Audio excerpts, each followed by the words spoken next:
So in Lagrange's interpolation, we will discuss the numerical first. Okay, today we are going to solve Lagrange's interpolation method with the help of Python programming. So we are going to solve one numerical first. So I'll explain the numerical first. This is Lagrange's interpolation method. So following table shows the voltage drop across the resistance for various currents. Okay, we are knowing with the current and a voltage drop across a resistance. Suppose 1, 2, 3, 4, 5. Five different values of currents we are having and corresponding value of voltage we are having. So we are interested to find out the voltage for 1.1. So when current is 1.1, at that time what will be the value of voltage? This is what the numerical is. So as we already have discussed during our theory sessions that interpolation is nothing but we are having number of data points. For example, if we plotted graphically and we are able to find out any value of y coordinate at given value of x coordinate, it is called as interpolation. Graphical interpolation if we are plotting a graph, and if we are solving it numerically, it will be numerical interpolation. So here we are using the Lagrange's interpolation method, in which there is no mandatory condition that the step size should be same. Okay, for equal, unequal, any step size you can apply the Lagrange's interpolation. So see here how we are solving the problem. So we are interested to find out the voltage at corresponding value of current of 1.1 ampere. Okay, so we are knowing with the x values from x0, x1, x2, x3, x4. We are knowing with y0, y1, y2, y3, y4. Okay, and xr, it is a required value of y at corresponding value of x. Is xr say equal to 1.1. So the formula for Lagrange's interpolation is yr equal to xr minus, see here formula is very interesting, it is xr required value xr minus, now for 0th iteration it is xr minus x1, xr minus x2, xr minus x3, xr minus x4 is your numerator, divided by what you have, this is 0th iteration, right? So it is x0 minus x1, x0 minus x2, x0 minus x3, x0 minus x4 into y0. This is the first iteration. First iteration means first term of the iteration. And there is only one iteration, but this is the first term. In the similar way, we have to take the second term, third term, fourth term, fifth term, depending upon the number of data points. Now here 5 data points are there. Therefore, 5 steps are going to be there. So this is the first step where we have started from x0.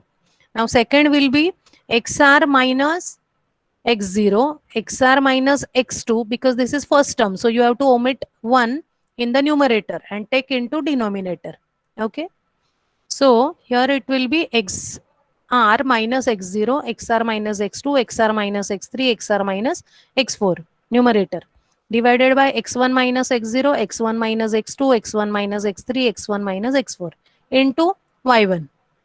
Okay. So third term will be xr minus x0, xr minus x1, xr minus x3, xr minus x4 divided by x2 minus x0, x2 minus x1, x2 minus x3, x2 minus x4 into y2. In the same way, we have third term, fourth term. So in the third term, it will be xr minus x0, xr minus x1, xr minus x2, xr minus x4 divided by x3 minus x0, x3 minus x1, x3 minus x2, x3 minus x4 into y3. Similarly, the fourth term. Okay, got it? So we have all these value. We will put the values. In place of xr, we will put 1.1. Rest all values we are knowing with. We will substitute all the values and we will solve the numerical. Okay.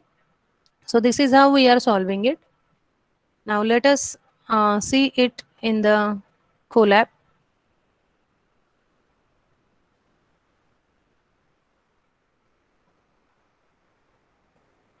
So I'll show you. I'm opening Colab. I'll explain you the code as well. I already have done the code. Okay. Okay.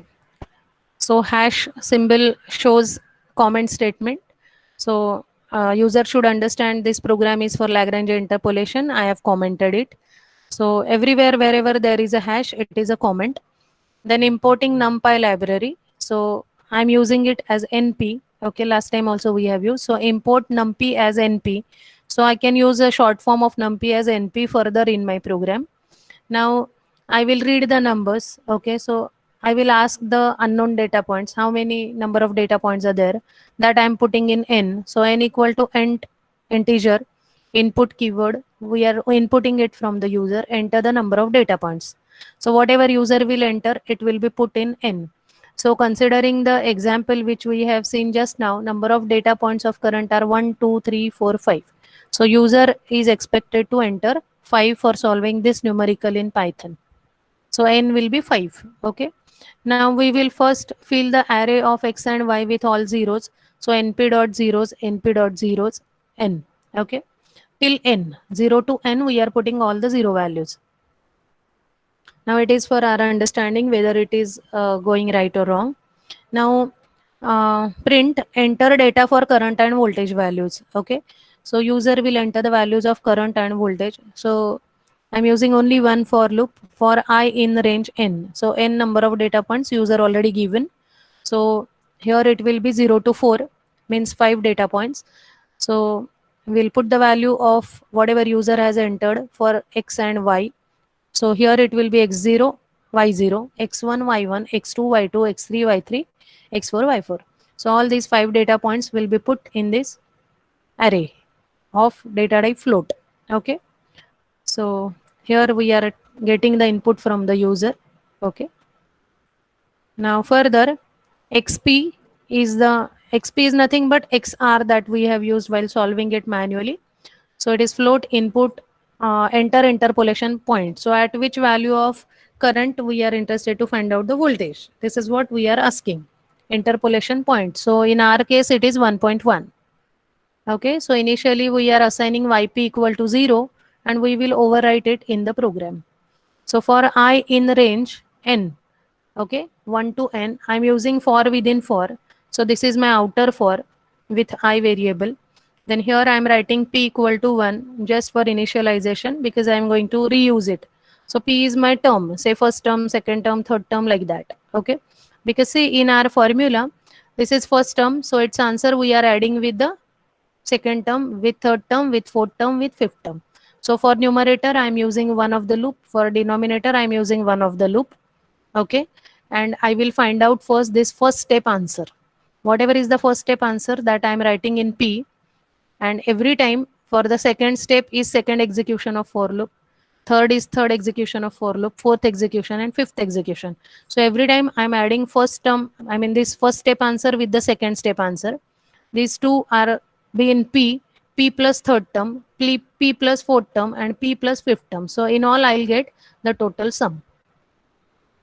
Okay, so see here, I is the outer loop, j is the inner loop. If I is not equal to j, okay, because see what is our formula? In our formula at the numerator we want x1 minus xr minus x1, xr minus x2. So here we don't want zeroth term. Okay, we don't want zeroth term. So every time we are checking that I is not equal to j. Initially I is 0, j is 0. So I is not equal to j. No, it will false. So it will not execute this. It will go in inner for loop and it will increment it. So j will be 1. Now I is 0, j is 1. Okay. So I is not equal to j. Yes. So condition is satisfied. So it will execute this. So what is this? P equal to p into xp. xp is nothing but xr minus xj. Now what is the value of j? Here it is 1 and I is 0 upon x of I minus x of j. So it will be x0 minus x1. Now next execution j will increment. Okay, so j is increasing. So how your loop will execute? I is 0, j will be 0, j will be 1, j will be 2, j will be 3, j will be 4. Okay, considering 5 data points, j will vary from 0 to 4. And when both are 0, 0, that time this part will not execute. Okay, so here if we observe the equation properly, p is initialized to 1. Otherwise, what we have done here, we are just finding out xr minus x1 upon x0 minus x1. So this term we are solving for the loop of j. When j will increment, we are calculating this. So this into this. Okay. For the third execution of J loop, this into this previous 2. For fourth execution, this into previous 3. So we will get all these in P, and then we have to multiply it by Y0. So here Yp plus P into Yi. Okay. So I is outer loop, so it is going to be 0. So we are multiplying it with Y0. Okay. So Yp is the first step answer. Now my outer for will be incremented by 1. Again everything will be calculated. So this is calculation of this second step. So Yp every time will get added with it. So first two terms for I equal to 0 and J complete execution, will find out first step. For outer loop, second iteration, inner loop, all complete, we will get first two step answer, then first three step, then first four step, and at the last iteration of outer loop and inner loop totally executed, we will get a complete answer. And afterwards, the outer loop will be false. So finally, we have the answer in our Yp. So we will print interpolated value of voltage drop at 0.3, means we are taking 3 digit, is 0.3, again 3 digit. So we are putting XP and YP. So here it will be 1.1.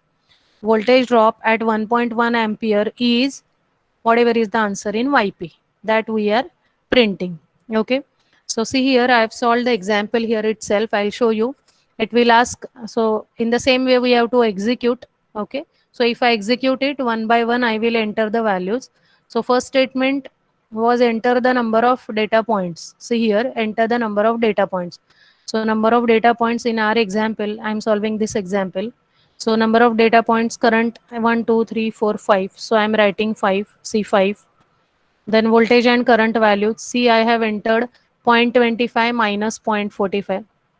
0.25 ampere minus 0.45 volt. Then say 0.75 minus 0.6, 0.75 minus 0.6. Then 1.25, 0.7, 1.25, 0.7.